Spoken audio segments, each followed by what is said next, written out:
अब आइए रुक करते हैं उत्तराखंड प्राइम का। उत्तराखंड के पूर्व सीएम हरीश रावत ने मेरा जीवन लक्ष्य उत्तराखंडियत नाम की एक पुस्तक लिखी है।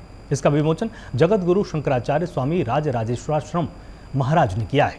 वहीं अपनी पुस्तक के विमोचन के मौके पर पूर्व सीएम ने इस पुस्तक के पब्लिशर्स और पुस्तक को जनता के बीच लाने तक साथ रही टीम का आभार भी व्यक्त किया है।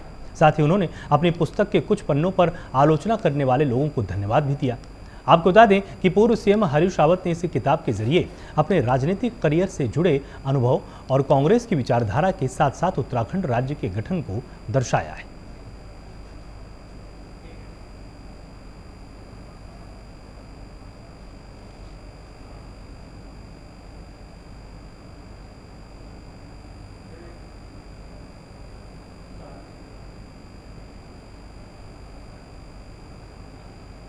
तो उत्तराखंड के पूर्व मुख्यमंत्री ने अपनी पुस्तक की आलोचना करने वाले तमाम लोगों को धन्यवाद भी दिया है।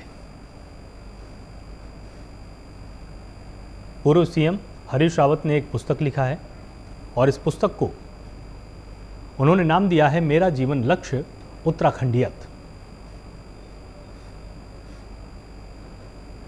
राजराजेश्वराश्रम महाराज ने इस पुस्तक का विमोचन किया है।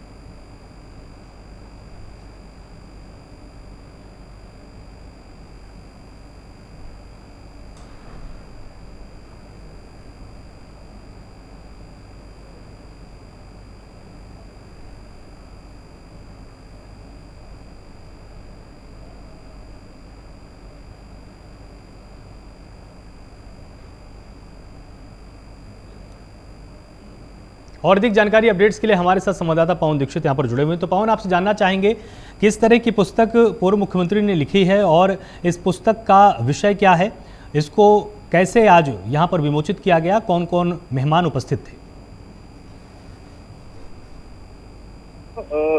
पूर्व मुख्यमंत्री हरीश रावत जिस तरह से अपनी राजनीतिक छवि को बनाए रखने के लिए, राजनीतिक चर्चा का विषय बने रहने के लिए कुछ न कुछ ऐसा करते रहते हैं जिससे वो हमेशा मीडिया की सुर्खियां बने रहते हैं। यही वजह है कि इस बार उन्होंने अपने जीवन पर आधारित, अपनी उत्तराखंडियत पर आधारित एक पुस्तक का विमोचन किया है।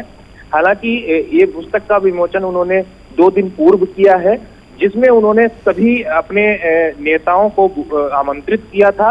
और सबसे खास बात यह है कि इस बार उन्होंने जो ये जिस कार्यक्रम का आयोजन किया है पुस्तक विमोचन का, वो हरिद्वार लोकसभा क्षेत्र के अंतर्गत धर्मपुर विधानसभा क्षेत्र में आता है। हालांकि राजधानी देहरादून का ही क्षेत्र है, लेकिन लोकसभा हरिद्वार में आता है। और वहां पर उन्होंने उत्तराखंडियत मेरे जीवन का उद्देश्य से इस तरह की पुस्तक का उन्होंने विमोचन किया है, जिसमें अपने राजनीतिक जीवन को उसमें प्रदर्शित किया है। जो राजनीतिक क्षेत्र में उनके द्वारा जो घटित घटनाएं हुई, उनके द्वारा जो राजनीतिक क्षेत्र में प्रदेश के विकास के लिए कार्य किए गए, प्रदेश के हित के लिए कार्य किए गए, प्रदेश की जो मूलभूत जो पहचान है उसके बारे में उत्तराखंडियत का जिक्र किया उन्होंने। राष्ट्रपति शासन जब वो मुख्यमंत्री थे उस समय उनकी सरकार को अस्थिर किया गया था।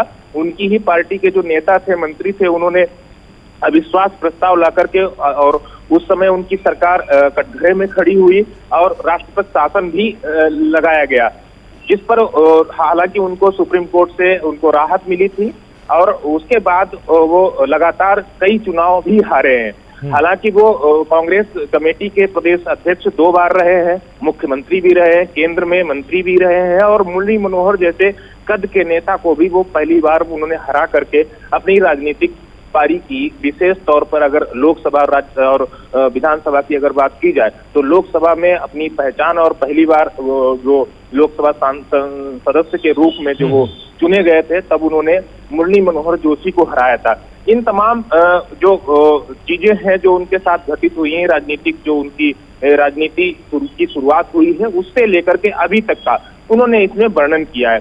लेकिन सबसे खास बात यह है कि जहां एक और पूर्व मुख्यमंत्री हरीश रावत कांग्रेस में चल रहे अंतर्द्वंद को खत्म करने के लिए सभी के घर घर जाकर के मान मनोवल भी की गई और सामंजस्य बैठाने की उन्होंने कोशिश भी की। पूर्व नेता प्रतिपक्ष और पूर्व नेता प्रदेश अध्यक्ष प्रीतम सिंह के घर भी गए, हरक सिंह रावत के भी घर गए और नेता प्रतिपक्ष यशपाल आर्या से भी मुलाकात की।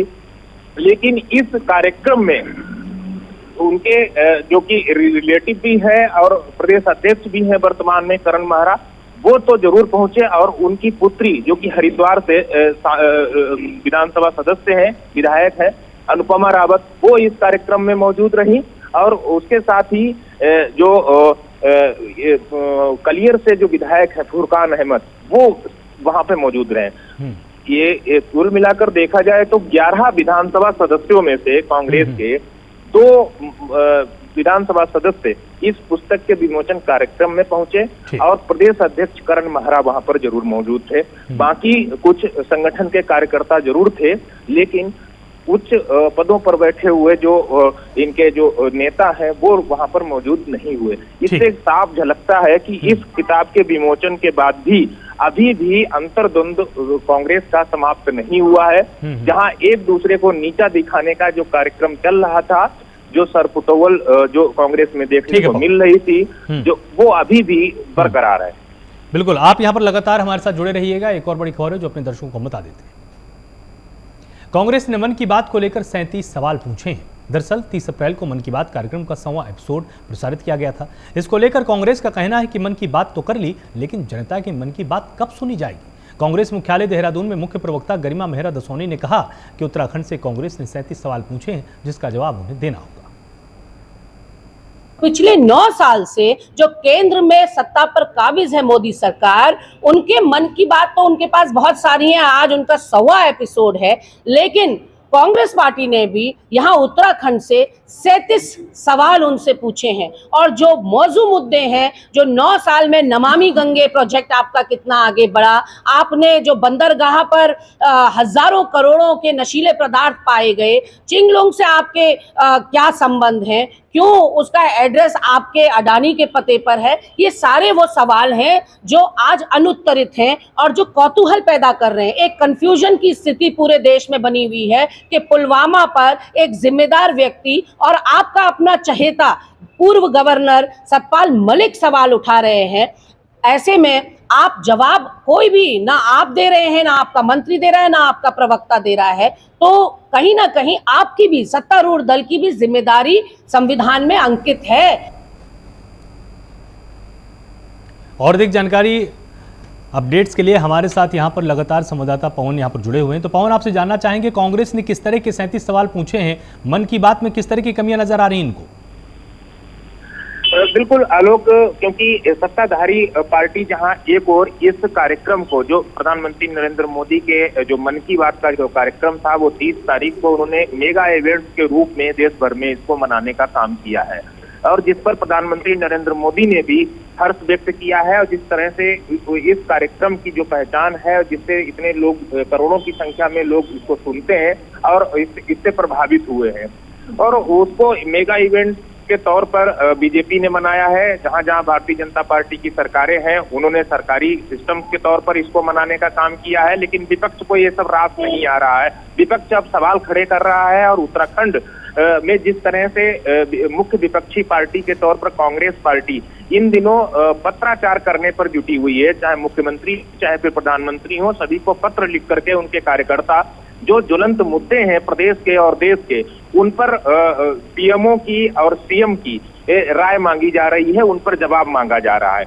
लेकिन अभी तक किसी भी पत्र का संज्ञान ना पीएमओ ने लिया है, ना तो सीएम कार्यालय से लिया गया है। इसी पर सवाल उठाते हुए जो कांग्रेस की प्रवक्ता हैं गरिमा मेहरा दसोनी, उन्होंने ये सवाल खड़ा किया है कि मन की बात तो सभी ने सुन ली है, लेकिन अब जनता के मन की बात का भी जवाब देना चाहिए प्रधानमंत्री नरेंद्र मोदी को भी और मुख्यमंत्री पुष्कर सिंह धामी को भी, क्योंकि जो उत्तराखंड के जो ज्वलंत मुद्दे हैं उन पर चिट्ठियां लिखी जा रही हैं, अभी तक जवाब नहीं दिया गया। केंद्रीय जो मुद्दे हैं उन पर सवाल पूछे जा रहे हैं, चाहे वो नमामि गंगे हो, चाहे पुलवामा अटैक हो, चाहे वो महंगाई हो, चाहे वो भ्रष्टाचार हो, चाहे नारी सशक्तिकरण हो, चाहे वो जो पेट्रोल और डीजल के जो लगातार जो दामों में बढ़ोतरी हो रही है उसको लेकर के सवाल हो, चाहे वो किसानों के मुद्दे हों, चाहे वो व्यापारियों के मुद्दे हों, इन तमाम विषयों को लेकर के सरकार को कटघरे में खड़ा करने का काम जो विपक्ष है वो कर रहा है। और विपक्ष का ये साफ तौर पर कहना है, विपक्ष ये मांग कर रहा है प्रधानमंत्री को इन सभी मुद्दों पर भी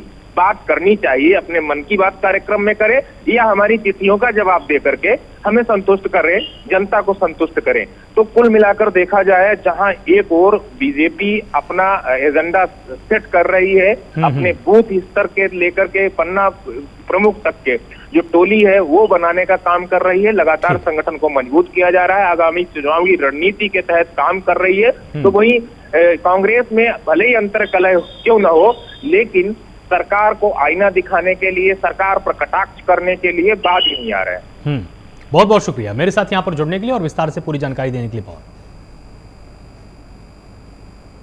बॉलीवुड की अभिनेत्री कंगना रनौत धार्मिक यात्रा पर उत्तराखंड पहुंची हैं और कंगना ने निरंजनी अखाड़े के आचार्य महामंडलेश्वर कैलाशानंद गिरी का आशीर्वाद लिया है और दक्षिण काली मंदिर में मां की पूजा अर्चना की है।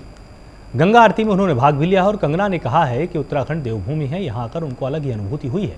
2024 के लोकसभा चुनाव को लेकर भी कंगना ने कहा कि जो 2019 में जनता ने फैसला दिया था वही 2024 में भी होने वाला है। सलमान खान को मिली धमकी पर कंगना ने कहा, हमारी सुरक्षा पीएम नरेंद्र मोदी और अमित शाह कर रहे हैं, हमें किसी से डरने की जरूरत नहीं है।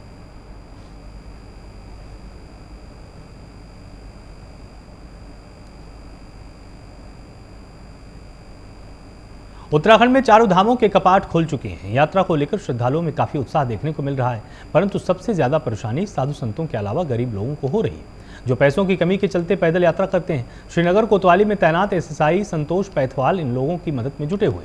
वो ड्यूटी के दौरान हर दिन साधु संतों और गरीब तबके के लोगों को उनके गंतव्य तक पहुंचाने के लिए वाहनों की व्यवस्था कर रहे हैं, ताकि बिना परेशानी के उनकी यात्रा सुगम बना सके। इन लोगों को खाने पीने की व्यवस्था भी संतोष कर रहे हैं। इस समय चारधाम यात्रा अपने चरम पे है और चारधाम यात्रा से पूर्व हमारी एसएसपी मैम ने हमारे साथ एक बैठक के माध्यम से हमें अवगत कराया था और निर्देश भी किया था कि हम लोगों को चारधाम यात्रा के दौरान ऐसे सभी श्रद्धालुओं और यात्रीगणों को सुरक्षित और सुगमता के साथ यात्रा करवानी है। इसी के अनुसार हम लोग आजकल जो विशेषकर हमारे शिव भक्त साधु संत हैं उनको उनके कंसर्ट पर उनसे राय लेके और उनके आग्रह पर हम लोग उनको चारधाम भेजने का काम कर रहे हैं। एक छोटा सा प्रयास है। जी बिल्कुल, आपका कहना ठीक है। ऐसे में जो हमारे वाहन चालक जो भाई हैं वो भी इस बात को लेकर बड़े खुश रहते हैं जब भी मैंने उनको देखा है, क्योंकि एक या दो लोगों को हम लोग गाड़ियों में भेजने का प्रयास करते हैं, तो वो भी इसमें हमारे साथ कंधे से कंधा मिलाकर ऐसे शिव भक्तों को चारधाम यात्रा में भेजने का अपना।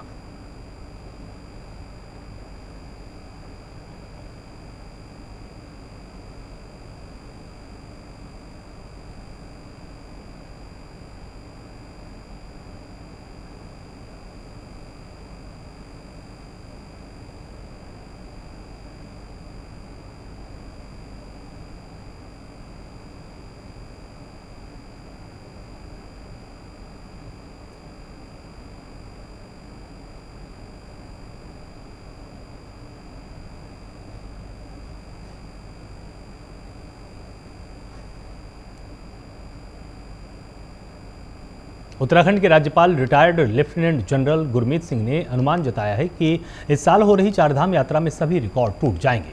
60 से 70 लाख श्रद्धालु चारधाम की यात्रा करेंगे। राज्यपाल ने कहा कि राज्य के लिए चारधाम कांवड़ यात्रा बहुत बड़ा अवसर है। सभी की कोशिश होनी चाहिए कि यहाँ आने वाले श्रद्धालुओं का अनुभव सकारात्मक हो। गुरमीत सिंह ने राज्य में आने वाले सभी श्रद्धालुओं से भी अपील की है कि अधिक से अधिक उत्तराखंड के लोकल उत्पादों की खरीदारी आप कीजिए, जिससे राज्य समृद्ध हो सके और यहाँ के लोगों की आय बढ़ पाए। मेरा तो संदेश यही है कि ये हमारा सौभाग्य है हर उत्तराखंडी का कि हर वर्ष हम चारधाम की यात्रा करते हैं। पिछले साल 46 लाख आए थे, कांवड़ यात्रा में 3 करोड़ 88 लाख आए थे। ये सौभाग्य है हर एक उत्तराखंडी का। ये एक ऐसा अवसर है कि जितने भी तीर्थ के लिए आते हैं, श्रद्धालु आते हैं, अपनी आस्था के लिए आते हैं, हम उनका पूर्ण रूप से, दिल से, आत्मा से स्वागत करें। ये जो अपॉर्चुनिटी है ये हम सब के लिए एक बहुत स्पेशल अपॉर्चुनिटी है। We should go out of the way and look after them. मैं कहूंगा कि जितनी भी तैयारियां की हैं इससे पहले हमें, जहाँ पिछले साल जो सबक सीखे थे, अभी समय आ गया है कि हर एक को इम्प्लीमेंट किया जाए और एक बड़े ही अच्छे ऑर्गेनाइज तरीके से इसको ऑर्गेनाइज करें।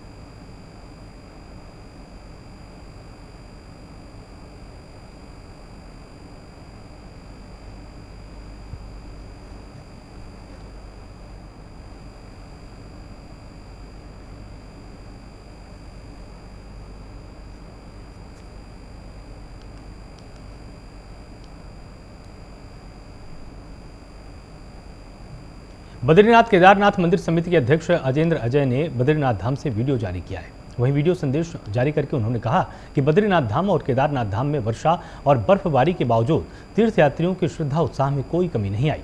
श्रद्धालु बड़ी संख्या में धामों के दर्शन करने के लिए पहुंच रहे हैं। प्रदेश सरकार और मंदिर समिति सभी श्रद्धालुओं को सरल सुगम दर्शन करवाने हेतु संकल्पबद्ध है। तीर्थयात्रियों को दर्शन पंक्ति में शेल्टर, चटाइयां, सर्दी से बचाव हेतु अलाव आदि की व्यवस्था कर दी गई है। देखिए, बद्रीनाथ और केदारनाथ धाम में काफ़ी दिनों से मौसम प्रतिकूल बना हुआ है।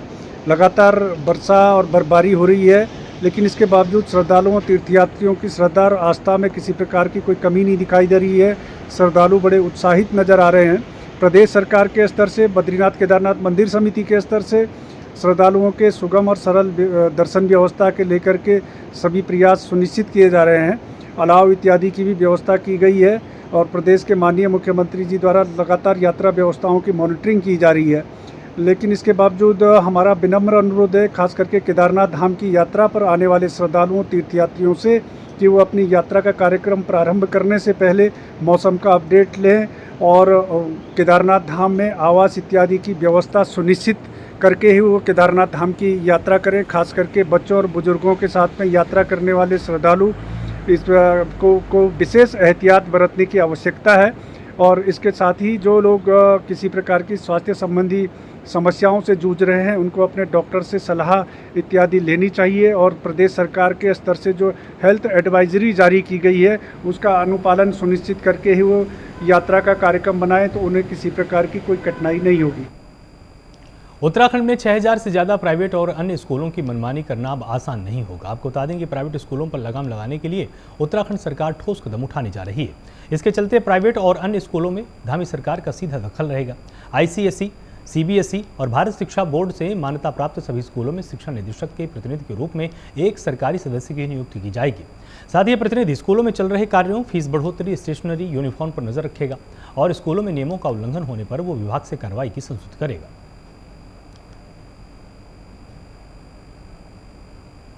देहरादून में बदलते मौसम के मिजाज ने अब आम जनजीवन को अस्त व्यस्त सा कर दिया है। दूसरी ओर बारिश के चलते देहरादून की सड़कों पर जमकर पानी भर चुका है। इससे यातायात व्यवस्था प्रभावित हो रही है और बारिश के चलते सड़कों पर लोगों को जाम का भी सामना करना पड़ रहा है। नमस्कार, मैं विक्रम सिंह, निदेशक मौसम केंद्र देहरादून से। उत्तराखंड के लिए मौसम की बात करें, आज 1 तारीख मई की है, तो जैसा बोला था कि 30 तारीख से जो एक्टिविटी है प्रदेश में, उत्तराखंड में रेन थंडरस्टॉर्म की वो बढ़ेंगी। तो पिछले 24 आवर्स में काफ़ी अच्छी रेन मिली है। हल्की से मध्यम में ज़्यादातर जगहों में हमको रेन मिली है, बल्कि भारी वर्षा भी जो है नैनीताल और उधम सिंह नगर डिस्ट्रिक्ट में एकाध जगहों में मिली है। अब आज बात करें 1 मई को, तो आज भी आप देखेंगे कि ज़्यादातर जगहों में हल्की से मध्यम बारिश मिलने वाली है। और इसके साथ साथ जो भारी बारिश की अगर बात करें तो कुमाऊं क्षेत्र में आज जो है एकाध जगहों में, पूरे कुमाऊं क्षेत्र की मैं बात कर रहा हूँ, तो उसमें कहीं कहीं पर जो है भारी वर्षा आज भी मिलने वाली है। जहाँ तक गढ़वाल रीजन के डिस्ट्रिक्ट है तो हल्की से मध्यम तक ही इनमें भी मिलती रहेंगी, हालांकि भारी वर्षा के लिए संभावना नहीं है। देहरादून में पुलिस उप महानिरीक्षक रेलवेज उत्तराखंड ने आगामी 4 धाम यात्रा सीजन को देखते हुए रेलवे स्टेशन का निरीक्षण किया। आपको बता दें कि रेलवे के अधिकारियों, टैक्सी ऑटो यूनियन के पदाधिकारियों के साथ मिलकर रेलवे स्टेशन का निरीक्षण किया गया। साथ ही टेम्पलेट के माध्यम से भी लोगों को जागरूक किया गया। अधिकारियों ने लोगों से अपील करते हुए कहा कि अपने सामान की सुरक्षा स्वयं करें और किसी पर विश्वास न करें।